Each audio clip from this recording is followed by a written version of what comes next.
Nah, tapi dalam banyak hal nggak jelas itu penting, Pak Rektor. Penting sekali. Buatan Buyan, saya beri contoh sekian ilmiah, nggak jelas itu penting. Rasulullah Shallallahu Alaihi Wasallam itu dalam banyak hal itu disuruh Allah, memang disuruh supaya ngambil sikap seperti itu. Karena Allah itu punya otoritas penuh untuk bikin orang itu baik atau tidak baik. Assalamualaikum warahmatullahi wabarakatuh. Bismillahirrahmanirrahim. Allahumma shalli wa sallim ala nabiyyina habibina Muhammadin sallallahu alaihi wasallam wa ala alihi washabihi asma'in nama ba'du. Semua yang kami hormati, ada Pak Rektor, ada Rektor Senior Pak Arsoyo, ya teman-teman direktur, dosen semua yang saya hormati. Tadi katanya mau naik kelas ya. Kalau naik kelas dari rumah saya niatkan mari mengkaji diroyah. Diroyah itu melogikakan riwayat. Jadi misalnya kita sering dengar Rasulullah SAW sering ngendikan kalian masuk surga itu bukan hanya berdasar amal, tapi berdasar anugerah Allah Subhanahu wa Ta'ala. Oke, kita sepakat amal kita, perilaku kita, ibadah kita andaikan dikompensasi dengan nikmat yang Allah berikan tentu tidak seimbang. Untuk membayar itu saja sudah lunas. Jadi Anda semua tidak berhak masuk apa? Surga. Sehingga di beberapa riwayat dijelaskan ada orang yang 500 tahun ibadah, nggak pernah maksiat. Ditanya sama Allah, kamu masuk surga karena apa? Karena ibadah saya ya Allah. Ya sudah, surga kamu 500 tahun saja karena ibadah kamu 500 tahun. Ini cerita umur-umur orang dulu. Ya Allah katanya surga engkau ini selamanya. Ya kalau yang selamanya itu rahmatku. Kalau amal kamu terbatas ya surganya sesuai amal kamu ya terbatas. Ya sudah ya Allah berarti masuk saya surga saya ini karena fadl engkau. Karena anugerah engkau. Itu namanya apa? Diroyah. Diroyah itu satu kajian analisis di mana kita percaya riwayat, tapi kemudian punya logika, punya diroyah. Ini penting supaya tauhid kita ini kuat. Jadi dulu ada orang yang sangat cerdas, namanya Jubair bin Mut'im. Dia saking cerdasnya, juga kaya, juga tokoh, dikirim sebagai delegasi pembebasan Asra Badrin, tawanan Badar. Kemudian pas datang ke Masjid Nabawi, Nabi delalah pas baca Wattur wa kitabim mastur. Sampai pada titik Nabi baca Am khuliqu min ghairi syai'in am humul khaliqun. Apakah penciptaan yang sedemikian canggih itu dimulai tanpa perwujudan, tanpa sesuatu yang real, yang maujud. Orang itu langsung bersimpuh, matur, ya Rasulullah saya Islam. Kada qalbi yatir, hampir hati saya, otak saya, pikiran saya itu terbang. Karena logika yang dibangun ateisme misalnya, kalau alam raya ini dimulai dari nihilisme, berarti logikanya apa? Al-adamu yakhluqu maujudan. Alam raya ini kan maujud, maujud itu ada. Kalau yang lebih dulu itu ketiadaan, berarti ketiadaan menjadi sebab kewujudan. Kalau dalam bahasa Arab itu, al-adamu yakhluqu maujudan, sesuatu yang harusnya nggak jadi faktor karena ketiadaan menjadi faktor sesuatu yang nyata. Itu kan nggak masuk akal. Ya kalau alam raya ini ada al-adam sing yasbiku maujudan, berarti alam raya ini al-adamu yakhluqu maujudan, sesuatu yang tidak ada menciptakan yang ada. Dengan logika itu terus kita ngaji. Diajari sama guru-guru kita, sifat dasar Allah itu maujud. Wallahu maujudun qadimun. Terus masuk. Yang harus distatuskan pertama dari Allah itu apa? Maujud, wujud. Karena dengan wujud ini layak menjadi penyebab adanya alam raya ini. Sehingga ketika kita menolak faham nihilisme atau ateisme, faham tanpa Tuhan, tanpa pencipta awal, kita punya diroyah. Bahwa tidak mungkin ketiadaan ini menjadi sebab perwujudan alam raya ini. Yaitu am khuliqu min ghairi syai'in. Masa alam raya ini diciptakan tanpa sebab yang nyata, yaitu wajibil wujud. Siapa itu? Allah Subhanahu wa Ta'ala. Begitu juga menyangkut sholawat. Orang boleh beda pendapat tentang redaksi sholawat. Ada masalah ala Muhammad, ala Sayyidina Muhammad, Nabi Muhammad. Monggo lah masalah redaksi saja. Tapi setelah dianalisis, Nabi itu Pak Rektor jadi Nabi setelah Nabi Isa saking dihormatinya sampai dituhankan. Juga jadi Nabi yang ada cerita masih hangat, orang Yahudi itu bunuh Nabi. Jadi yang satu mendudukkan Nabi sedemikian tinggi sampai kayak Tuhan, yang satu menjatuhkan Nabi sedemikian rendah sampai dibunuh. Kayak apa susahnya jadi Nabi Muhammad SAW. Kemudian dengan gampang Hadaddin agama ini bikin syariat yang bernama sholawat. Redaksinya monggo lah sesuai tradisi masing-masing. Allahumma sholli ala Muhammad, Allahumma sholli ala Sayyidina Muhammad, ala Nabiyina Muhammad, monggo lah. Tapi yang jelas redaksi ini kalau didiroyah dikaji, Allahumma itu Tuhan, Tuhan itu pemberi. Wa Muhammadun wa in jalla qadruh abdun min ibadi. Muhammad apapun tinggi derajatnya tetap berstatus hamba. Sehingga agama ini terjaga oleh syihotus sholawat. Agama ini terjaga oleh redaksi sholawat. Yaitu Allah tetap pemberi sebagai Tuhan yang enggak tersaingi, la syarikalah. Rasulullah Muhammad wa in jalla qadruh.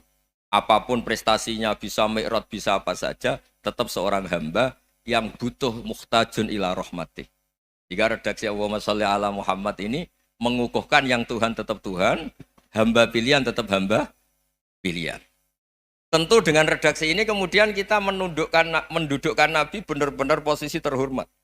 Yaitu orang yang paling berhak dapat askat tahiyat, mendapat penghormatan Allah paling tinggi, yaitu Rasulullah Muhammad SAW.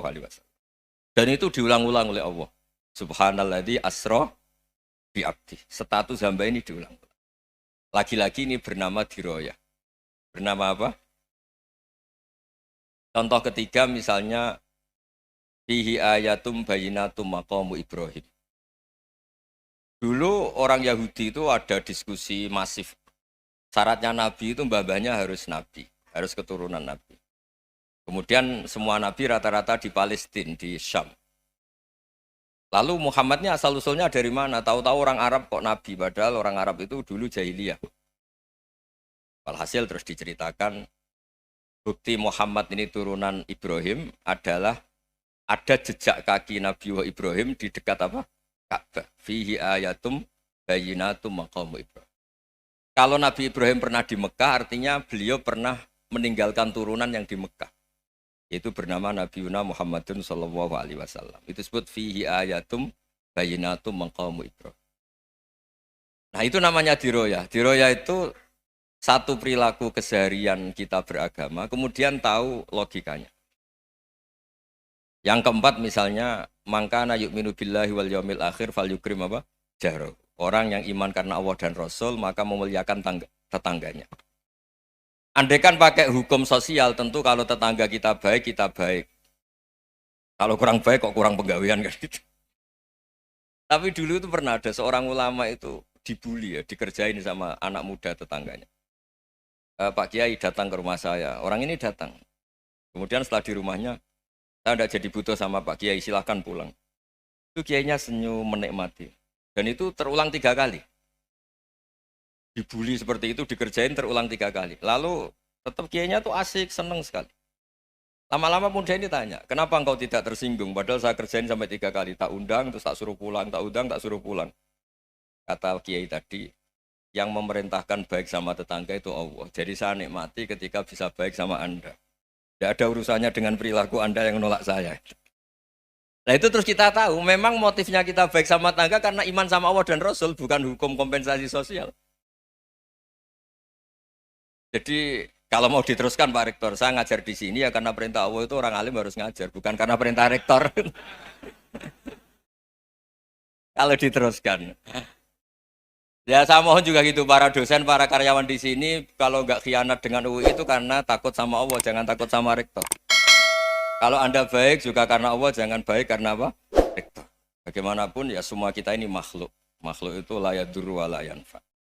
Begitu juga melihat Indonesia. Melihat saya ini kan ikut di UI itu lama sekali, ikut sama Profesor Zeni, dari Profesor Zeni nulis tafsir. Mungkin Pak Hersoyo tahu banyak, dulu Pak Lutfi ya tahu banyak. Tapi saya memang nggak pernah terbuka karena ya memang nggak ingin sebenarnya. Kondisi ini kondisi darurat. Sehingga saya tahu cara berpikir Profesor Zaini, ya tahu komitmen beliau pada UI. Dan pendiri UI memang ya banyak yang dari tokoh NU, Muhammadiyah, dari tokoh-tokoh ormas yang lain. Memang didirikan banyak orang. Hingga UI memang nggak milik ormas apa tertentu. Dari satu sisi memang baik, nggak dikuasai ormas tertentu. Tapi nanti kalau keterusan ya nggak berbentuk. Ya sudahlah dikelola saja. Sambil-sambil jelas, sambil-sambil kadang nggak jelas. Yang penting ikhlas tadi. Karena kalau terlalu asobia itu jadi repot.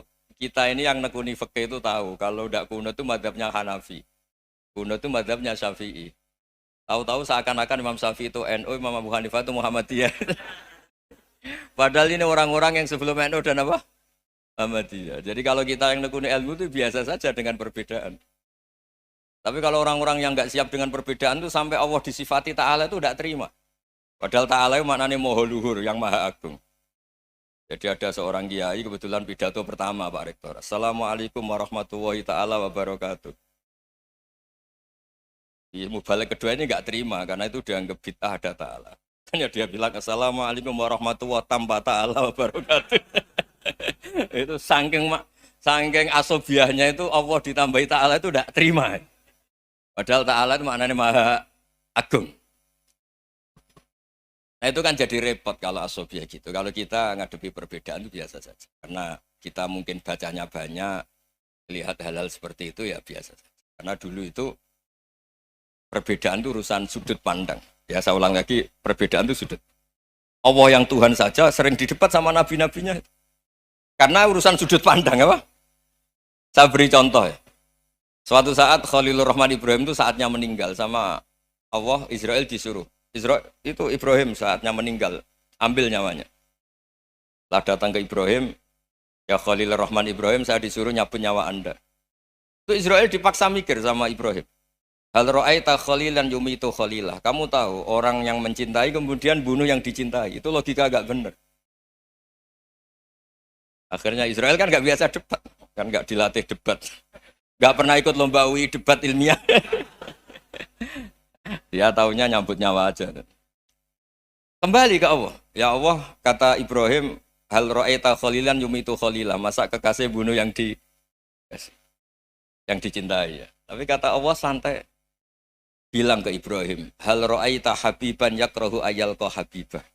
Masa katanya dia cinta saya, kemudian ketemu saya tidak berani. Israel mater lagi. Logikanya gini, Ibrahim, masa yang dicintai sama yang ketemu yang dicintai nggak berani? Ya udah ketemu aja. Katanya yang meninggal itu. Artinya kamu bisa saja GR tidak mati-mati karena merasa dicintai, atau ingin mati karena mencintai. Nah maksud saya, dalam hal-hal seperti ini orang UI pasti nggak jelas. Katanya cinta Allah suruh mati ya nggak mau. Nggak jelas kan? Dibilang nggak cinta juga nggak mau. Tapi dibilang cinta kalau ukurannya mati juga nggak mau. Nah, tapi dalam banyak hal nggak jelas itu penting Pak Rektor. Penting sekali. Buatan guyon. Saya beri contoh sekian ilmiah, nggak jelas itu penting. Rasulullah Shallallahu Alaihi Wasallam itu dalam banyak hal itu disuruh Allah, memang disuruh supaya ngambil sikap seperti itu. Karena Allah itu punya otoritas penuh untuk bikin orang itu baik atau tidak baik. Wahsy itu yang membunuh Sayyid Hamzah, orang paling dicintai Nabi, di antara yang dicintai Nabi.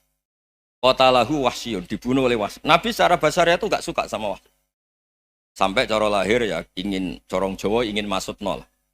Tapi apa kata Allah? Laisa laka minal amri syai'un aw yatuba alaihim aw yu'adziba. Itu tidak wilayah kamu Muhammad. Malah Wahsy dikasih tobat sama Allah. Khalid bin Walid, itu perang Uhud kalah itu karena ide brilian Khalid bin Walid. Pas itu masih panglima kafir. Yaitu pura-pura kalah, ghanimah dilepas, sahabat turun, pasukannya naik, walhasil orang Islam kalah. Khalid bin Walid akhirnya juga masuk Islam. Orang yang secara basariah Nabi itu gak siap. Kebalikannya juga ada. Sa'labah itu orang sampai tempat gelar hamamatul masjid. Ini pas ngaji mesti ingat. Salam. Dia di masjid terus. Setiap habis salam tuh lari karena istrinya nyuwun sewu masih berpakaian yang tidak pantas. Kenapa engkau terburu-buru pulang? Pakaian yang dipakai istri saya sekarang saya pakai. Ya pakaian sarung itu kayak Pak Rektor kan fleksibel. Ini khusus mau Ramadan, tidak akan sarungan terus, gak usah khawatir. Jadi ini tadi sudah perjanjian. Saya yang kiai celananan, beliau yang rektor pakai sarung. Jadi iya. Supaya itu barter madhab. Tapi hanya sekali ini aja, bukan. Jadi jangan diharapkan ini jadi tontonan terus menerus. Dan ini barter madhab. Saya sama Profesor Kores juga sering gitu. Saya pakai sarung yang dihadiahi beliau, beliau pakai sarung yang dihadiahi saya. Memang itu tradisi Islam. Tahadau tahabu, kamu saling memberi hadiah maka kamu saling mencintai. Bukan riswah, bukan riswah. Walhasil terus Sa'labah ini mbok saya didoakan Nabi supaya saya kaya, supaya tidak sering ganti-ganti pakaian seperti ini sama istri saya. Jangan-jangan kamu miskin itu lebih baik. Ngotot minta didoakan. Didoain Nabi kaya, terus lama-lama ninggal sholat, ninggal jamaah. Itu Allah belum tersinggung. Yang mulai Allah tersinggung itu kan saya sering fatwa di mana-mana, sering memberi saran. Mumpung kamu miskin itu sering sedekah, karena kalau sudah kaya itu tidak bisa. Saya memberi analogi gini. Kalau saya masih santri miskin, punya uang 100.000, diminta guru saya 50 tak kasihkan, padahal itu 50%. Punya 2 kambing kurus, diminta guru saya 1 pasti tak kasihkan, padahal itu 50%. Jadi kalau punya sapi Brahman atau sapi limusin yang harganya itu 100 juta, punya 2, diminta 1 boleh enggak? Enggak boleh. Saya punya motor butut 2, diminta teman saya 1 boleh, tapi kalau Davidson Harley itu enggak boleh. Nah, walhasil itu kalau kita miskin, misalnya kita zaman kuliah atau zaman mondok atau zaman apa saja, punya uang 100.000, nartik temannya sampai 50.000 kan biasa. Tapi setelah 1 miliar, berani enggak kamu kasihkan 500 juta? Sama-sama 50%. Enggak kan? Nah Sa'labah gitu, ketika zakat masih per 40 kambing 1 kambing itu sebenarnya kan masih ringan. 41, 82. Kambingnya itu sudah mabenal jabalen. Barang dihitung zakat karena sudah ribuan, jumlahnya sampai 400 kambing. Banyak lah pokoknya. Terus kata Sa'labah, ini pemerasan. Karena jumlahnya besar. Allah tersinggung karena nabinya dianggap narik zakat itu dianggap khoros, dianggap pemeras. Allah tersinggung kemudian fa'aqobahum nifakon fi qulubihim ila yaumil. Dia ditegur munafik. Semenjak itu terus tadi kembali gak jelas tadi. Barkohnya gak jelas itu menjadi orang tuh bijak. Ini sekarang nakal, jangan-jangan nanti jadi orang baik. Yang sekarang baik, jangan-jangan suatu saat jadi tidak baik. Semua orang introspeksi. Gak ada jaminan kalau kita sekarang baik akan baik terus. Gak ada jaminan kalau kita sekarang buruk akan buruk terus. Sehingga terus banyak kiai-kiai bijak itu memang lahirnya gak tegas. Tapi gak tegas itu yang menjadikan bijak. Karena sama-sama mungkin. Itu yang disebut laisa laka minal amri syai'un aw yatuba alaihim wa yu'adzibum. Itu tidak wilayah kamu. Ketika Allah mengomentari orang munafik juga wa yu'adzibal munafiqina insya'a aw yatub. Bisa saja ada yang disiksa, bisa saja ada yang dikasih tobat. Karena pola yang kita analisis itu semuanya menurut kita. Bukan menurut kemaslahatan orang apa? Banyak. Saya punya sekian contoh cerita. Orang yang sowan kiai baik-baik, mungkin bawa gula atau salam tempel, tidak tahu lah. Itu tidak mesti jadi wali. Tapi Kalijogo yang kenal Sunan Bonang, itu kenalnya itu karena ingin begal. malah jadi wali. Tapi tidak usah dicoba. Umar itu nyari Nabi itu mau dibunuh. Tapi malah tobat jadi orang baik. Jadi ini penting ngaji ya, supaya tidak tegas itu, tidak jelas itu kadang baik. Nah termasuk saya juga termasuk dia yang milih tidak jelas. Saya sering gojlok gini, Fajar Hadili ini murid-murid saya sering saya gojlok. Kalau semua sistem pendidikan kayak kampus, kayak UII, kayak UIN semuanya, itu sistem yang bagus. Karena tertib jam kuliahnya jelas, mata kuliahnya jelas. Kalau di pesantren itu Pak Arso, itu nggak tertib. Tapi justru itu enak, ketemu di jalan orang berani tanya. Nah, ini kalau mbak-mbak misalnya menstruasi, mau belajar haid nunggu semester berapa baru tahu. Itu bisa sekian tahun nggak sholat karena nunggu pelajarannya baru diterangkan. Mau haji juga gitu, nunggu mata pelajaran haji. Kalau nggak jamnya, nggak mau dosennya ngajarin. Nah, kalau kiai kan enggak, ketemu di jalan tanya, dijawab. Jam berapa juga dijawab. Artinya Indonesia itu berkah, ada sistem kampus yang tertib. Ya semoga termasuk tertib gajinya. Tapi tertib gajinya itu juga sebenarnya rugi. Saya sering Ada pegawai negeri Gus, tolong doain saja di PNS enak jadi. Gajinya tetap. Kata saya nggak mau kalau gaji saya tetap. Kok bisa Gus enak tiap bulan mesti dapat gaji. Kalau tetap nggak naik-naik kata saya. Kalau kiai gajinya nggak tetap, tapi di atas yang tetap kata saya. Artinya Indonesia itu berkah. Kalau semuanya pakai sistem pendidikan setertib ini, orang mau tanya khaid ya nunggu pelajaran khaid. Bab haji ya nunggu pelajaran haji. Tapi kalau ketemu kiai itu enggak. Ya semuanya, saya pernah di pasar, Gus mau tanya. Tanya apa? Anak saya keluar darah terus gini-gini. Padahal biasanya khaid hanya 7 hari gini-gini. Ya sudah kembalikan ke biasanya, rudat kilal adat. Itu enggak usah sowan ke rumah. Juga enggak registrasi dulu, enggak daftar dulu. Ya ini enggak nyindir cerita saja. Supaya ini bukti koalisi beneran. Jadi saya yang kiai enggak tertib jam, koalisi sama yang tertib jam. Jadi kalau semuanya sistem kampus, nanti pertanyaan itu enggak bisa on time, enggak bisa setiap saat. Makanya Indonesia itu berkah. Kiai-kiai yang alim yang di jalan-jalan banyak. Juga kiai yang di kampus dokter-dokter fikih banyak. Yang nekuni ilmu umum ya banyak. Macam-macam. Itu masalah itu kalau saling mengadili itu baru masalah. Misalnya kiai ngeluh, enggak enak jadi kiai, enggak punya gaji tetap. Yang dosen ngeluh, enggak dicium tangannya. Karena memang unik Indonesia itu. Kalau guru fikih kok dosen itu tetap enggak dicium tangannya. Karena pikirannya anak-anak itu wong sudah bayar disuruh nyium. Itu kayak di alam sadar tuh gitu. Kalau kiai itu kan anak-anak enggak bayar itu. Ya opanya cium tangan itu. Makanya kalau kiai tidak keramat bisa mati karena cium tangannya doang itu bisa mati itu kiainya. Ya ini cerita. Supaya saling menghormati saling menghormati. Jadi kalau makanya itu pakar-pakar akhlak ya, pakar-pakar etika peradaban. Itu tertampar betul ketika Nabi urusan ilmu itu mengabaikan itu kalau sudah urusan ilmu. Misalnya begini, ada urusan ilmu, ada mbak-mbak cantik atau ibu-ibu cantik. Itu dalam Islam itu diajarkan jangan sopan-sopan banget. Kata Nabi, karena kekuatan ilmu itu di atas kekuatan akhlak, di atas kekuatan adab. Ya nisa an-nabi lastunna ka ahadim minan nisa. Ini taqaitunna fala takhdu'na bil qaul. Fa yatma alladzi fi qalbihi maradun.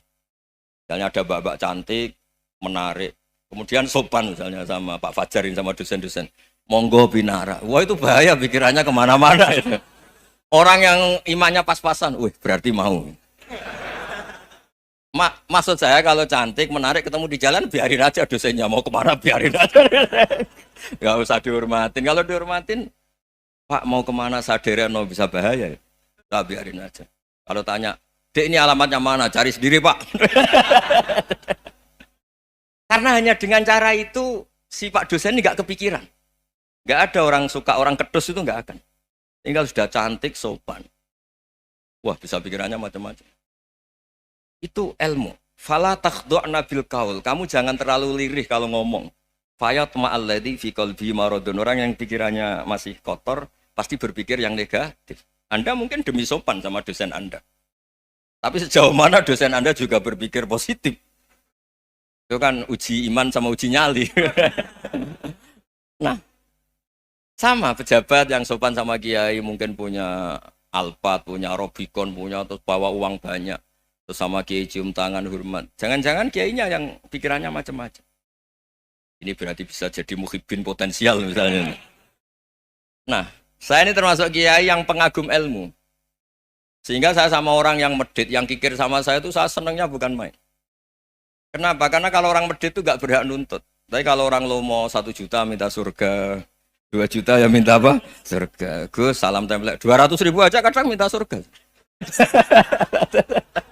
Tapi kalau yang kikir-kikir ya sudah salaman tok sudah. Gak minta apa-apa, kan dia tahu diri, gak bayar kok minta. Maksud saya, Islam itu luas, dinikmati saja, Pak. Dinikmati saja.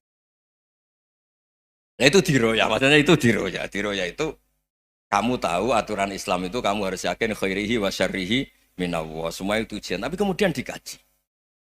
Makanya saya ini termasuk pengagum Imam Syafi'i. Imam Syafi'i itu dikasih tahu. Tadi orang yang di depan engkau cium tangan hormat tuh di luar ngomong-ngomong, ngata-ngatain Anda.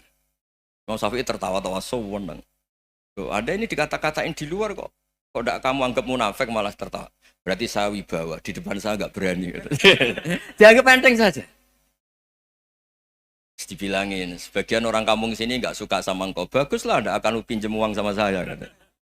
Di mana-mana orang pinjam minta tolong tuh karena seneng. Kalau benci kan enggak. Intinya dianggap enteng saja. Yang terjadi di dunia itu semuanya dianggap enteng saja. Man asa ilaika faqat atlakoka. Yang berburuk sama kamu itu membebaskan kamu. Coba kalau akrab, titip. Ya misalnya akrab sama Pak Fajar. Bilangkan ke Pak Rektor, sangkat atau jadi guru tetap atau apa, kan ribet. Kalau tidak cocok kan nggak minta apa-apa. Makanya hati-hati Pak Rektor sama yang akrab-akrab itu. Itu dulu saya juga nggak paham. Di antara wasiat Bapak yang sering diulang-ulang tuh itu. Suatu saat kamu jadi kiai, ngelola orang nggak seneng tuh gampang. Sudah, situ orang lain. Tapi kalau ngelola orang nggak orang seneng tuh repot. Mintanya aneh-aneh. 100.000 aja minta surga. Hanya teman tenis saja minta naik jabatan. Intinya itu ya sudahlah dikelola. Yang seneng ya berkah, mungkin teman berjuang, teman diskusi. Yang nggak seneng ya berkah, karena ini tidak minta macam-macam, tidak seneng. Nah itu namanya diroya. Diroya itu satu kajian keilmuan yang menjadikan kita ini nyaman dengan riwayat-riwayat, panduan-panduan dari Rasulullah Shallallahu Alaihi Wasallam kayak tadi. Kenapa sih tentang baik sama tetangga, baik sama tamu? Hitung-hitungannya itu mangkana yu'minu billahi wal yaumil akhir. Saya pernah dicium sama orang miskin yang akut, miskin betul. Itu tak ajarin, Anda ini lebih hebat ketimbang orang-orang kaya. Misalnya gini, misalnya ada komunitas rektor atau kiai besar. Saya ini kata orang banyak termasuk kiai besar. Mungkin kalau pinjam uang itu karena mau beli mobil, aksesoris mobil, karena kita kiai top, atau rektor, atau orang-orang top. Kalau sesama orang miskin itu pinjem-pinjemannya itu urusan beras, itu urusan nyawa. Keren mana? Nyelamatkan nyawa sama aksesoris mobil. Nyawa. Jadi pahala kamu pasti lebih besar itu. Itu senengnya jadi orang miskin terus keterusan sampai sekarang. Itu. Lo coba kalau menteri sama menteri, rektor sama rektor, kira-kira pinjemannya apa Pak Arso? Kan kalau mau beli mobil atau mau umroh VIP, pokoknya yang keren-keren. Kalau orang miskin pinjam karena apa? Makan kan? Beras kan? Makanya kalau yang sedang miskin monggo lah, kalau ingin teruskan. Maksud saya Islam itu seenak itu. Islam itu segampang itu. Sudahlah yang sedang miskin ya keren. Karena sekali sosial itu urusannya apa? Nyawa. Tapi kalau miskin semua ya Indonesia bisa tutup kan. Ya sudah yang kaya-kaya itu saya menyelamatkan Indonesia karena bayar pajak yang menjadikan Indonesia berjalan. Tapi ya dipakai yang benar. Nah, begitu seterusnya. Ada kiai miskin cerita ke kita. Gus, enak jenengan alim, terus punya santri banyak, bisa ngajar di mana-mana. Saya bilang, hebat kamu. Dia hidup di daerah tertinggal. Itu yang diajarkan kan hanya tauhid. Kan nggak mungkin desa tertinggal baca fikih perbandingan madhab. Kan nggak mungkin. Kalau yang kayak Pak Fajar, Pak Sadali kan nggak mungkin. Fikih perbandingan apa? Madhab. Menyorot madhab dunia. Gaya engke-engke itu kan nggak mungkin. Tapi pertanyaannya, yang menyelamatkan masuk surga itu tauhid apa perbandingan madhab? Tauhid. Ini hanya mengajarkan fardu kifayah, sunat-sunat. Ini Anda mengajarkan fardu ain. Surganya dulu kamu. Oh terus senangnya jadi kayak gitu. Karena yang diajarkan apa? Tauhid. Sementara kita yang gaya-gaya ini, ajarkan perbandingan apa? Madhab, studi banding ke Al-Azhar kemana-mana. Ini enggak, tauhid. Dari orang nyembah pohon jadi nyembah Allah Ta'ala. Keren enggak? Keren. Jadi terus kiki sama saya senangnya bukan karena tak bela. Tapi ada yang agak kurang ajar, tanya saya. Kalau itu hebat, kenapa Gus gak mau jadi kayak itu? Waduh. Wah ya repot kalau pertanyaan. Terus tak jawab, kalau saya jadi kiai desa, kamu ngangsu ilmu dari mana coba? Ya dari jenengan, ya kalau sama gobloknya tidak bisa. Ya sudah, Gus aja jadi kiai besar. Maksud saya, ya sudahlah kita begini seperti yang saya ajarkan di sini, saya sarankan supaya orang itu tahu. Ini namanya diroyah, apa? Makanya kata Imam Ghazali itu kalau kamu ingin sopan gampang melihat anak kecil, gua aqallu minni dzamban, dia dosanya lebih kecil. Karena masih kecil kan tentu secara dosa enggak banyak. Kalau melihat orang yang tua, gua aktsaru minni ibadatan, dia tentu ibadahnya lebih banyak karena umurnya lebih banyak. Sehingga terus semua orang lain tuh di depan kita itu hebat. Ya semua orang lain sama misalnya Pak ini rektor, Pak Fathul Wahid rektor. Tanggung jawabnya lebih banyak, berarti pahalanya lebih banyak. Tapi sama, ketika melihat Nyon Sewu, melihat pegawainya yang secara lahir di bawahnya, ini tanggung jawabnya enggak banyak, pasti salahnya juga enggak. Itu yang diajarkan Rasulullah SAW, sehingga enak lah. Tapi kalau kita melihat orang lain selalu salahnya, itu pecundang. Allah saja tidak seperti itu kan, amal baik ya ada khairan, amal buruk ya ada saron, semuanya dilihat oleh Allah Subhanahu wa Ta'ala. Saya itu punya teman Gus, agak beling, agak seenaknya. Dulu miskin. Wah itu seenaknya betul. Kayak kenal Tuhan. Tak tanya, kenapa kamu seenaknya? 1 bulan tuh labanya bisa 200 juta sampai 500, sampai 1 miliar. Saya itu Gus, setelah duha itu perkembangannya bagus. Duha, sholat duha itu. Saya pernah miskin, kan kata, apa, ingkana rizki fisama, apa, wa ingkana qalilan, ya kalau fisama fa'anzilhu, terus wa ingkana qalilan fakasirhu, kalau sedikit perbanyak. Ini trennya sudah benar semua. Nah, wa ingkana apa ya, haroman fatohiru, kalau haram yang kau sucikan. Makanya saya seenaknya, kalau qalilan sudah fakasiru, paling trennya yang enggak benar juga fatohiru, kata Mas. Dia yakin kalau yang enggak benar-benar sudah disucikan Allah, karena yang lain-lain sudah. Dari miskin sudah kaya, qalilan sudah fakasiru, paling yang haroman juga sudah fatohiru gitu. Tak tanya, lah kamu kok tahu? Polanya sudah ada Gus, karena sang qalilan. Kamu sembrono sama Tuhan kok begitu kan? Tapi apapun itu seneng saya. Seneng saya sering salah teh, makanya saya mohon yang sekarang miskin, sedang miskin itu ya ndak usah nyesal banget-banget. Kalau ingin kaya monggo lah, namanya orang juga ingin. Ya, tapi Anda harus bangga. Sosial antar kalian adalah urusan nyawa dan itu pahalanya luar biasa. Supaya kita, nah yang kaya-kaya juga boleh GR lah karena pembayar pajak. Dan itu bisa menyelamatkan apa? Indonesia Raya. Begitu seterusnya. Itu yang diajarkan Nabi, antawadhu hatta la yabghiya ahadun ala ahadin. Kamu semua harus tawadhu sehingga antar kalian tidak saling tidak sopan, tidak saling liar, tidak saling mendolimi. Termasuk tadi sikap gak jelas tadi.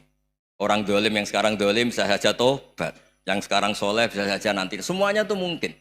Kita diajari ya muqallibal qulub tsabbit qalbi ala dini. Jadi keliru kalau kita dalam banyak hal harus tegas, gak mesti. Al halalu bayyinun wal haramu bayyinun. Tapi ada wa bainahuma umurun mustabihat. Ada yang wilayahnya itu abu-abu. Misalnya ada perempuan cantik misalnya, contoh paling gampang. Kalau kamu ajari secara serius, kamu bisa aja tergoda jadi fitnah. Tapi kalau orang soleh gak berani ngajarin, kemudian digunakan orang fasik, malah menjadi orang nakal, kita juga tanggung jawab. Kamu mau tegas gimana? Wilayahnya sama-sama mungkin. Wilayahnya sama-sama mungkin. Yang dekat pejabat mungkin terkontaminasi KKN. Tapi kalau pejabat gak dekati orang soleh, punya perilaku yang gak soleh, yang repot juga Indonesia kan? Nah hal-hal seperti itu kita tidak perlu ngambil sikap. Maksudnya gak usah ngambil sikap, ya kita buktikan kalau milih satu madzhab, kita buktikan semuanya lebih baik, semuanya lebih bermanfaat, semuanya lebih berperadaban. Karena nggak bisa dihindari wa bainahumain. Termasuk nyuwun sewu, saya mohon maaf sama mulai Pak Harso, Pak Lutfi sampai Pak Fathul Wahid. Saya ini termasuk kiai yang nggak suka dekat sama orang-orang top. Bukan karena hasud. Memang konstitusi kiai harus gitu, la tamuddanna ainaika. Kenal orang lebih tinggi itu kan resiko. Misalnya saya kiai desa, mungkin punya keri tua sudah seneng, punya kijang tua sudah seneng. Gara-gara kenal Pak Wahid naik Kempri, waduh kok saya kalah itu. Kenal orang itu kan resiko. Mungkin dosen-dosen sini kalau kenal saya di Rembang juga resiko. Di sini gak ada cium tangan, melihat saya dosen, wah gak enak jadi dosen. Jadi memang harus dibatasin. Sekiranya mungkin orang terus, karena latamud dan nanawa ainaika ilham. Kamu jangan sering melihat orang lain yang mungkin secara lahir dapat nikmat yang lebih tinggi timbang Anda. Kalau kamu gak bisa ngelola hati Anda bisa hasut, Anda bisa dengki. Paling tidak Anda bisa ada syukur. Saya itu sering didolani pejabat. Juga sering melihat pejabat di TV-TV. Naik mobil aja ada yang naikkan. Bahkan kalau wudhu itu anduk aja ada yang bawa. Itu kalau yang nggak kuat, wih naik jadi pejabat. Ya makanya terus konstitusi Kiai itu mengatur, sudahlah, mata kamu itu kamu batasin. Jangan melihat sesuatu yang potensi ya, potensi menjadikan Anda tidak apa syukur. Jadi saya mohon, ini memang konstitusi saya sebagai Kiai, jadi saya, tapi di hati saya tetap akrab. Saya doakan semua untuk UI, untuk semua orang Indonesia kita doakan. Kita ingin semuanya tambah baik, tambah baik. Oke, ngoten mawon. Assalamualaikum warahmatullahi wabarakatuh.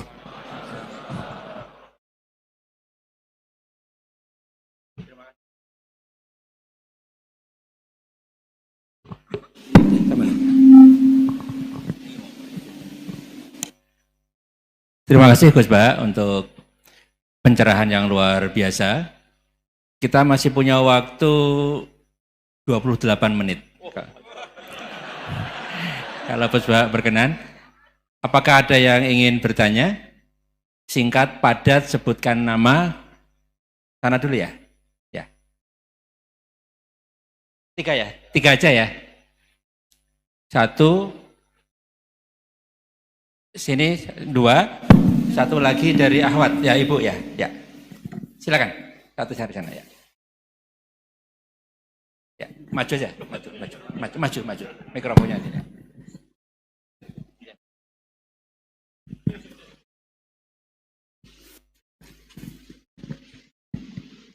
Bismillahirrahmanirrahim. Assalamualaikum warahmatullahi wabarakatuh.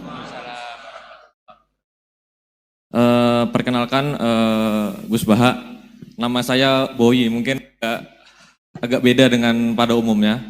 Saya bukan dari kalangan santri, tapi ketika mendengar ceramah Gus Baha pada awal-awal saya kuliah itu merasa kok kayak sebelumnya kenapa tidak masuk santri aja gitu. Karena ternyata toh yang diajarkan juga banyak dasar-dasarnya atau prinsip-prinsipnya yang sama dari jalur berpikir dan lain sebagainya. Yang ingin saya tanyakan di sini adalah ketika Gus Baha menyampaikan tentang diroyah, mungkin singkat saja Gus, apakah diroyah ini alat atau ilmu universal yang bisa digunakan ketika berdialog dengan orang-orang yang mengatakan itu kan kaidah kalian gitu, itu kan kaidahmu, ada hal-hal yang memang tidak bisa dipersamakan atau tidak bisa digeneralisir, ya mungkin seperti itu Gus. Dan juga yang terakhir, kalau boleh saya izin bersalaman boleh Gus. Kesempatan. Oke, Assalamualaikum warahmatullahi wabarakatuh.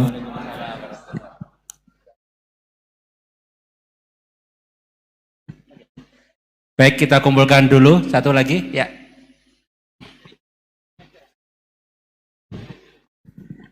Cek. Bismillahirrahmanirrahim. Assalamualaikum warahmatullahi wabarakatuh. Ya, perkenalkan saya Taufik Satrio, biasa dipanggil Tosa. Ya. Ya. Singkatan. Baik, langsung saja mungkin untuk pertanyaannya.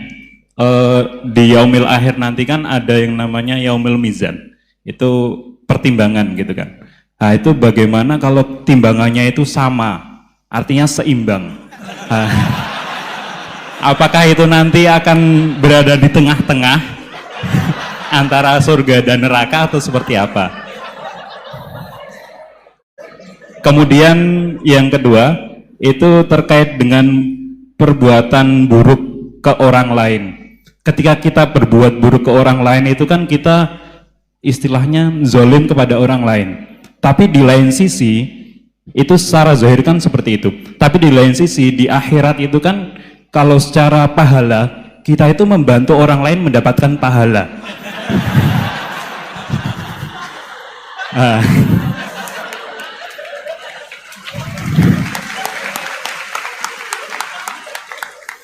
Jadi seperti apa Gus? Terima kasih. Assalamualaikum warahmatullahi wabarakatuh. Terima kasih Mas Tosa ya. Silakan Ibu ya.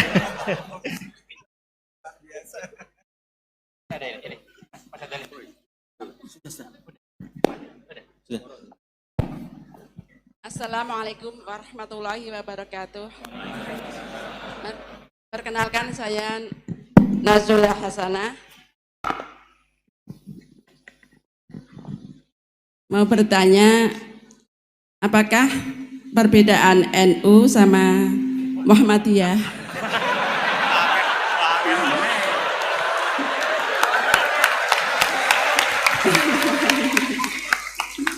Tadi kan dijabarkan. Terus dalam sholat subuh itu kan ada yang pakai doa kunut, ada yang enggak. Tolong jabarkan. Wassalamualaikum warahmatullahi wabarakatuh. Waalaikumsalam. Baik Gus, ini ada 3 penanya. Mas Boy tadi terkait dengan diroya, apakah ini universal, termasuk untuk yang non muslim bahkan gitu kan. Kemudian yang kedua dari Mas Tosa, hisab yang seimbang Gus, kasusnya gimana ini. Yang kedua terkait dengan kalau berbuat buruk kan membuat pahala untuk yang bersangkutan itu. Seperti orang puasa dikasih minum gitu kan ya. Ya. Terus kemudian Bu Hasanah ini beda antara NU dan MU, kira-kira itu ya. Silakan Gus ya. Ya.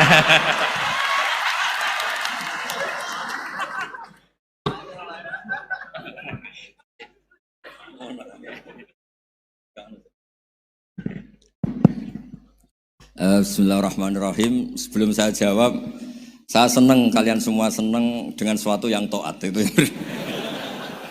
Banyak orang untuk senang nunggu maksiat dulu. Mungkin melihat perempuan yang tidak mahram, melihat sesuatu yang maksiat. Jadi ini spesial. Majelis ilmu tapi apa? Senang. Ini sesuai rencana Tuhan lah. Seorang itu senang dengan taat, senang dengan ilmu. Ini luar biasa, no? Luar biasa. Tadi pertanyaannya kalau diroya. Jadi Islam itu agama untuk logika objektif. Jadi diroya itu ya global, universal. Misalnya saya beri contoh Tuhan yang satu. Itu dulu, saya ulang lagi, dulu itu ada imam namanya Imam Amudi. Itu pengajar matematika Mas Boy, pengajar matematika. Itu kan enggak lazim, tapi kiai kok pengajar apa? Singkat cerita, ini cerita keramat. Kalau kalian enggak paham ya keramat sendiri. Jangan enggak paham menentang. Singkat cerita, di antara keramat beliau itu, Allah itu nyuruh para malaikat disuruh ngaji matematika sama dia. Ngaji tauhid, tapi disebut sama Allah ngaji matematika. Ternyata apa? Cara ngajarkan gini. Misalnya ngajarkan diterang gini. Titik.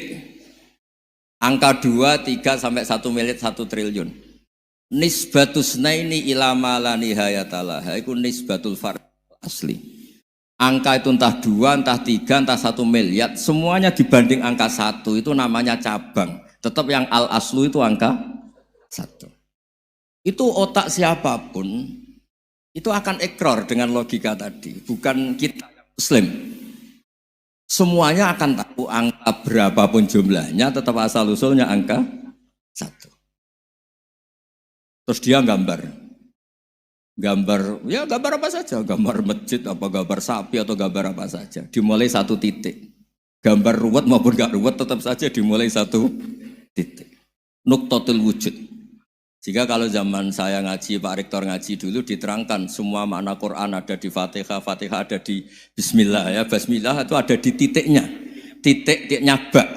Nah kenapa ini hebatnya Quran? Kenapa dimulai dari 1 titik? Untuk maklumatkan semua alam raya ini dimulai dari 1 titik, yaitu wujud Allah. Logika seperti itu kan orang nggak nerima gimana? Mbok gambar seruat apapun dimulai dari mana coba? 1 titik. Angka sebesar apapun dimulai angka apa? 1. Jadi diroyah itu ya universal gitu maksudnya.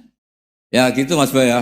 Jadi diroyah itu universal. Ya soal ada yang belum dapat hidayat apa itu nomor 2, tapi logika yang dibangun Islam itu. Terus pertanyaan kedua apa? Draw tadi, bisa. Kamu ingin draw? Ini kasus ini, nggak pernah ngaji Quran itu. Di antara yang diterangkan Quran detail itu Ashabul A'raf apa? Ashabul A'raf, orang yang baiknya sama buruknya itu imbang. Itu sudah disediakan nanti di surga itu ada pagar. Kamu ingin di situ? Pagar pembatas, apa? Pagar pembatas. Di surga enggak, neraka enggak. Jadi kejadian surga dan neraka itu gini, tak terangin ya. Jadi kira-kira gini, kan hisab itu hanya rubu'un nahar, sekitar 2 jam, 2 jam setengah selesai. Jadi satu dunia ini dihisab Allah, hanya Allah butuh waktu 2,5 jam. Rubu'un nahar. Kenapa gitu Pak Rektor? Karena semuanya datang ini sudah terindikasi dan itu sudah jelas. Misalnya orang yang soleh banget, wajahnya bersinar, bahkan semua tubuhnya bersinar. Yas'anuruhum baina aidihim. Yang pas-pasan, ya sinarnya pas-pasan. Sehingga nanti yang punya sinar cukup, di kanan. Yang kelip-kelip agak ini yang rawan kesaruk ini yang kelip. Yang gelap gulita langsung di kiri. Nah itu terus faduri babenahum bisuril lahubab. Terus Allah langsung bikin pagar. Nah yang rawan kesaruk pagarnya yang kelip-kelip tadi. Yang temangsang ini. Karena yang jelas hitam di kiri, yang jelas putih kanan. Yang abu-abu ini sama malaikat digaruk saja. Nah terus temangsang di Araf itu. Nah, terus setelah dipagar ini dia punya kegiatan. Kalau melihat neraka bilang Rabbana srif anna adzabal jahannam. Kalau melihat surga ya Allah, ma kuntu asqa khalqik. Saya ini hamba Engkau yang tidak paling sial dan Kau Maha Rahman. Tolong saya jangan dihadapkan ke neraka lagi. Karena itu menyiksa. Sabar wa ahraqaka. Ya ketika melihat neraka itu dia komentar, ya Allah, neraka ini begitu merusak wajah saya. Hawa panasnya itu sudah menghancurkan semua, baunya juga agak enak. Saya minta saya dihadapkan ke surga bersama Allah. Tapi kamu tidak minta lagi kan? Tidak, saya hanya minta itu tok. Gitu. Nah ini saya pandu, kalau kamu ngalami tak pandu. Kalau kamu ngalami tak pandu. Sama Allah terus diberi janji supaya tidak minta yang lain. Tidak, saya tidak akan minta lagi. Terus melihat surga. Nah, di surga melihat orang kayak gitu kan, di surga nanti kalian kan hura-hura semua. Wah, istri yang di dunia kurang cantik, rewel, yang di surga itu istrinya cantik semua, gak rewel semua. Gak minta belanja, cantiknya gak usah kesalahan, pokoknya top lah. Terus dia melihat, tersiksa, cara Jawa ngiler. Wih, masa ngelihat tok? Akhirnya ya lama-lama berani ngajukan, ya Allah masa ngelihat tok? Gitu. Dikasih masuk gitu. Ya terus, tapi kamu kan janji tidak minta lagi. Ya terus ngerayu-ngerayu Tuhan lagi. Akhirnya walhasil nanti kalau betul-betul A'raf itu nasibnya akhirnya masuk surga. Tapi tadi digarap dulu lah, dikerjain dulu. Itu lama sekali perjalanannya, memang lama sekali. Nah soal orang membunuh itu, apa contohnya tadi? Berbuat buruk sama orang lain, ya apapun lah. Berbuat buruk sama orang lain itu, kalau faktanya nanti tobat, Allah yang bisa ngelola itu. Makanya Nabi pernah senyum-senyum, pernah tertawa-tawa. Sungguh ketika Allah menghendaki rahmatnya itu semuanya indah. Yaqtulul qatil fayatubu hadza. Jadi ada orang nyun sewu membunuh, terus dia tobat serius. Kemudian al-maktul yang dibunuh ini masuk surga karena madlum. Qatilnya karena tobat serius juga masuk surga. Ya begitu juga di kedzaliman-kedzaliman yang lain. Jadi ya makanya tobat itu penting sekali. Ya taruh saja begini yang terkenal ya, contoh Wahsy itu jelas di surga karena syahid dibunuh Wahsy. Apa Hamzah? Hamzah ini jelas di surga karena matul syahidan, dibunuh secara syahid oleh Wahsy. Tapi karena Wahsy tobatnya serius, nanti juga di surga. Begitu juga keburukan-keburukan yang lain. Jadi tobat ini misalnya ada orang hartanya dicuri. Tentu yang dicuri ini kalau dia orang baik, ya mungkin secara formal lapor polisi, tapi kalau dia orang baik mungkin ridho lah, sudah itu, sudah ridho kan. Berkahnya ridho, dia menjadi orang baik karena ridho diuji Allah, hartanya apa? Dicuri. Kemudian yang mencuri tobat, entah harta itu dikembalikan, entah dikasihkan masjid sebagai amalnya yang dicuri, entah apa-apa, Allah ngasih tobat orang ini. Kemudian sama-sama jadi orang baik, kemudian sama-sama di surga. Makanya itu Nabi sampai senyum-senyum, betapa rahmatnya Allah tidak terbatas. Sama lagi, betapa rahmatnya Allah tidak terbatas. Bahkan qatil sama maktul bisa ngopi di surga bareng tadi itu. Karena ya tadi, masyhur itu. Yang paling legenda dalam sejarah Islam kan, saya pernah membunuh orang yang sangat dicintai Rasulullah. Sebagai tobat saya akan membunuh orang yang paling dibenci Rasulullah. Singkat cerita, Wahsy ini menangi bunuh Musailamah al-Kadzdzab, orang yang ngaku-ngaku Nabi yang merusak tatanan apa? Islam. Apapun itulah, cerita-cerita apapun itu. Makanya saya sering cerita, kalau preman pasar itu tobat, bu, jangan nyapu masjid. Tobatnya tetap di pasar, yang dulu pasar gak aman karena dia, sekarang aman karena dia. Jangan tobat terus nyapu di pasar, pasar diganti suksesennya, pengganti. Itu nggak fair apa? Jadi kalau tobat itu harus seimbang dengan zaman salahnya. Zaman apa? Kayak Umar. Ketika dia kafir itu orang Islam dibikin takut. Terus ketika dia Islam, gantian orang kafir dibikin takut. Pertama dia Islam langsung marahnya Abu Jahal, awas kalau ganggu Rasulullah, ngadepin saya. Itu fair. Kenapa? Fair. Jangan tobatnya bikin orang takut, lah tobat ke masjid nyapu, yang di pasar diganti penggantinya tetap gaduh. Gak boleh, harusnya kalau lama bikin pasar takut, ya sekarang lama bikin pasar apa? Aman. Itu tobat yang apa? Seimbang. Ya kira-kira gitu ya. Nanti tak pandu kalau sudah diarah. Yang ketiga NU sama MU.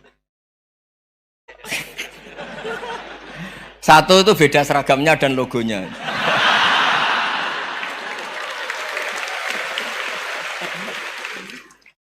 Kedua, nama ketua umumnya. Ketiga, tanggal acara besarnya. Muktamar Muhammadiyah dan NU itu beda. Sudah beda satu abadnya. Tentu dulu Muhammadiyah. Tapi begini ya, perbedaan itu nggak bisa dihindari. Karena tadi ada sudut pandang apa? Ada sudut pandang, itu nggak bisa dihindari. Ini cerita yang nyata ya. Saya ulang lagi, senyata-nyatanya. Andaikan betul Rasulullah itu hanya kunut 1-2 kali, maka kalau menurut mazhab Syafi'i, apa salahnya melakukan sunnah terus-menerus meskipun Nabi itu melakukan hanya beberapa kali? Karena pertama sesuatu yang pernah dilakukan Nabi pasti akan menjadi sunnah yang terus-menerus. Nabi itu puasa Senin Kemis juga tidak selalu. Salah kalau ada orang bilang, Nabi malah takut kalau ibadah sunat dilakukan terus-menerus, karena nanti takut dikira wajib. Itu masyhur dalam kaidah usul fikih.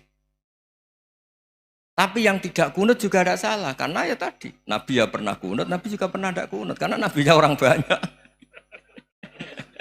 Kan bukan Nabi kelompok tertentu, no? Jadi sederhana. Terus menyangkut ini dengerin betul, sujud. Sujud itu banyak ulama yang mengatakan untuk sah itu harus melibatkan 7 anggota. Umirtu an asjuda ala sab'ati azumin al-jabha wal yaden wal rukbaten wal qadamen. Saya diperintahkan sujud itu melibatkan 7 anggota, yaitu jabha, yaden 2 tangan, 2 lutut, terus 2 qadamen. Tapi Imam Syafi'i ngendikan, andaikan ada pendapat yang mengatakan ukurannya cukup jabha, maka itu juga benar. Karena Nabi ketika sujud ngendikan sajadalaka wajhi wa sam'i wa basori. Ya Allah telah sujud ke engkau wajah saya, jabha saya. Nabi tidak menyebut tangan, tidak menyebut rukbaten, tidak menyebut qadamen. Ini wajah dua wajah, ukurannya itu hanya jabha. Itu kayak iya, kayak enggak. Nah hal-hal seperti itu yang menjadikan ada ijtihad. Ijtihad itu satu pemikiran yang cara sudut pandang itu kayak iya, kayak enggak. Nah itu terus ada Al-Madhaibul Arba'ah. Terus ketika implementasi di Indonesia, dulu Mbah Ahmad Dahlan juga ngaji Mbah Soleh Darat, Mbah Hasyim Asy'ari juga ngaji Mbah Soleh Darat. Ketika di Mekah sama-sama ngaji Syekh Khotib Minangkabau, sama-sama ngaji Syekh Mahfud Termas. Jadi ya kalau di keluarga kita itu ya biasa aja, perbedaan-perbedaan itu selama masih ilmiah dianggap biasa aja. Karena memang ngelola sudut pandang itu nggak bisa ditertibkan. Nabi Yahya itu suka berkawan orang soleh. Karena berkawan orang soleh itu enak. Tapi kalau Nabi Isa suka dadani desa-desa tertinggal yang masih macam-macam. Ketika ditanya, kenapa engkau suka berkawan orang-orang gitu? Ana tabibun udawil mardo. Di mana-mana kiai itu ya nyembuhkan yang sakit. Jadi kalau dakwah yang sudah iman tuh akeh tunggale gitu. Tapi dakwah gitu kan tantangan. Itu sudut pandang. Ada nabi itu yang tertawa terus guyon terus. Yang satu murung terus. Ya sama Nabi Isa dan Yahya kan satu angkatan. Mali aroka dohikan. Fakaan nama tak manumin makrillah. Kamu kok tertawa-tawa terus, seakan-akan nggak ada adab saja. Yang satu tanya, mali aroka abisan kaan nakata kena tumir rahmatillah. Wong kok murung terus, kok dunia orang rahmat deh. Nah anda ini orang hebat. Guyu banter ya iso, nangis banter ya iso. Nah itu sudah orang kombinasi itu. Isa ya mau, ya mau, Muhammadiyah ya gelem, NU ya gelem. Ya maksudnya sudah biasa aja. Karena tadi konstitusi NU yang mengatakan ibadah harus ikhlas karena Allah, Muhammadiyah juga sama harus ikhlas karena ya sudah, kalau karena Allah sudah selesai kan. Yang menjadi masalah itu kan identitas untuk hadun nafsi, untuk diri sendiri. Kalau kita ikhlas masalahnya apa? Coba masalahnya apa coba? Imam Syafi'i pernah di Masjid Abu Hanifah yang tidak kunut. Beliau enggak kunut. Ketika ditanya, lima ada taroktal kunut, ikroman di hadal madhab. Saya menghormati madhab ini. Jadi ya biasa. Sebaliknya juga sama. Orang-orang Hanafi kalau Imam Syafi'i kunut ya ikut kunut. Karena kalaupun Anda yakin itu tidak disyariatkan, kamu juga yakin itu tidak membatalkan apa? Sholat. Itu yang perlu dicatat. Kalau Anda tidak yakin sunat, kan tidak yakin kalau itu membatalkan sholat. Jadi sebetulnya kalau dianalisis secara keilmuan itu ya semuanya normal. Karena tadi Rasulullah itu al-bahrul muhit, Nabi itu lautan yang luas sekali. Orang akan mengambil air sesuai kapasitas masing-masing. Dan akan merasakan kualitas air juga sesuai kapasitas masing-masing. Orang yang sangat haus melihat air seteguk ini luar biasa. Tapi yang tidak haus mungkin melihat itu biasa-biasa saja. Jadi makanya saya mohonlah, sudahlah itu biasa saja, apalagi secara sanad ya sama, secara tradisi sama. Ya soal perbedaan tidak harus dengan NU, antara Muhammadiyah juga biasa beda. Mungkin di UI antar rektorat juga beda-beda. Yang satu suka dekat rektor, yang satu suka enggak. Monggo asal itu niatnya ikhlas. Terakhir saya beri cerita, ada sahabat ditanya, "Sifli wajah Rasulillah." Coba tolong saya ceritakan wajahnya Nabi kayak apa. Sahabat tuh nangis senangis-nangisnya. Kenapa engkau menangis? Saya itu tidak pernah melihat wajah Rasulullah SAW. Loh kenapa? Engkau kan sahabat. Sungkan. Sebagai bentuk penghormatan saya tidak berani melihat wajahnya. Sebagai bentuk penghormatan pada waktu Nabi, saya tidak berani sowan. Nabi di dalam punya keluarga, punya istri, punya cucu. Kalau saya sowan tuh ganggu. Ya masuk akal. Bentuk hormat itu tidak ganggu kan. Tapi ada orang-orang yang bentuk hormat, bentuk sayang itu sering datang ke majelis Nabi. Sama-sama masuk akal. Bisa didebat gimana? Sama-sama masuk akal. Ya sudah itu ijtihad. Maksudnya itu ijtihad. Itu sudah sama-sama masuk akal. Abul Hasan Asyadili itu kalau kemana-mana pakai mobil mewah, pakai baju mewah. Ketika ditanya, Anda ini ulama kok pakaiannya mewah, mobilnya mewah. Ben wong ra kepikiran nyangoni. Nah, tapi nak kowe tawaduk melas. Terus dibalekno mbalmu sakit. Ngono nang ra iso mulai kiai ini. Ya tapi misalnya semua gitu mesti ada yang salah paham, itu keangkuhan. Tapi kalau semuanya kelihatan gembel, nanti orang trauma jadi kiai. Takut kayak itu. Ya sudah, itu wilayah ijtihad, sudah tidak usah ya, pokoknya sudah, yang penting ikhlas. Anda berani tanggung jawab nanti ketika ketemu Allah Subhanahu wa taala. Nggih, ngoten. Assalamualaikum warahmatullahi wabarakatuh.